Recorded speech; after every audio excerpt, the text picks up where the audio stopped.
So, grants versus venture capital. Which one is better for you as an early stage founder? The truth is, it depends. And if you're a founder trying to get funded, choosing the wrong path could waste months of your time, or worse, kill your momentum and then the company. I've helped founders land six-figure grants and close multi-million-dollar VC rounds, my company Power to Pitch. So I'm breaking down the types of grants, when to go after grants, when to pitch VCs, and how to know what's right for your stage, your business, and your goals. And stick around to the end. I'm also going to share a hybrid approach most founders overlook that lets you raise money without giving up control too soon. And don't forget to hit subscribe so you never miss another no fluff founder funding breakdown. So let's get into it. First up is, what's the difference? Grants equal free money you don't have to pay back. No equity, no investor ownership. VC is investor money that trades ownership for capital. It's like getting into a marriage. They're betting big, and they expect a 10x to 100x return on their investment. So should you go for the free money or take on investors? Now, here's how to decide. Grants are usually best when you need less than 100K of early stage capital to test or build a product. You're not quite ready to give up equity, but need money to move forward. You want to build on your terms, and this is most important because no investor is a silent investor. Grants won't fund aggressive growth or big scale plans.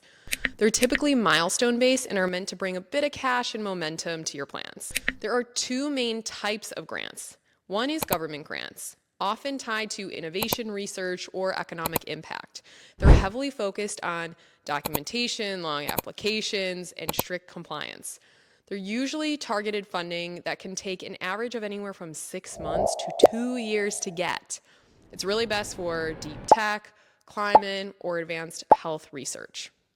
Quick story, I had a friend who won a $5 million government grant, and he told me he regrets it. Why, when $5 million sounds amazing? He ended up having to hire 2 people to manage the process. And when he wants some of that $5 million for expenses, it's not cash in his bank account. He needs to submit a reimbursement request, which can then take months to cover, and let alone it took him 2 years to win it. So free government money has strings attached. Now, for my favorite type of grant, known as corporate grants.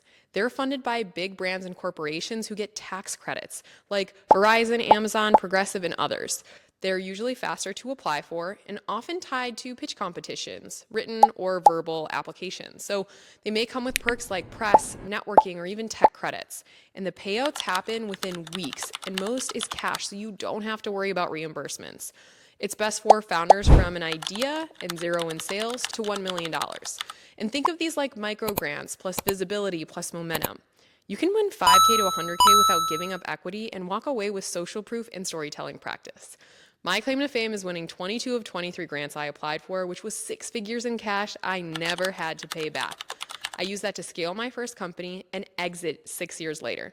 So I'm a living testament that these work and can be life-changing. If you want more insights on grants and where to find them, check out the link to my grant prep program below. We just had a founder win $50,000 from Progressive and another win 3 different corporate grants, totaling $90,000 using the same pitch script formula.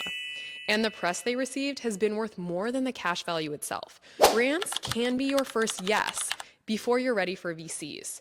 One more quick story. So we had a founder struggling with a fundraise for years. She went the grant route first because she could do a lot with little and needed more credibility. We helped her win over $25,000 in grants, and she then used those wins to build traction, PR, and has since secured over $225,000 from investors. So the grants were her launch point and added credibility. But when is VC the right path? So venture capital makes sense when you're targeting a 100 million plus outcome. You've got traction for a repeatable go-to-market plan. You want capital plus connections, talent, and credibility. You're building fast and aiming really big. And just know VC equals pressure, dilution, and long-term investor expectations. They want a return, not a sustainable small business.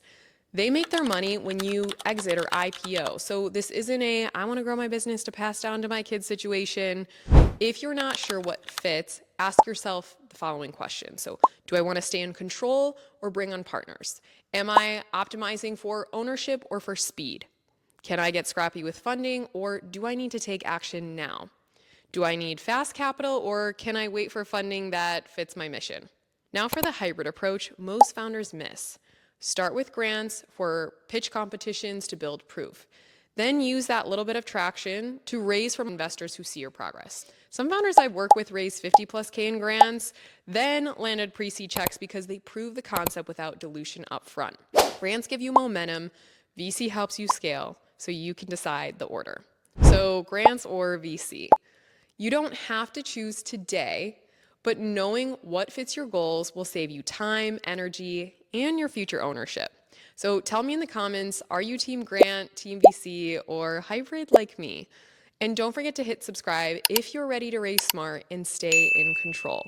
See you in the next video.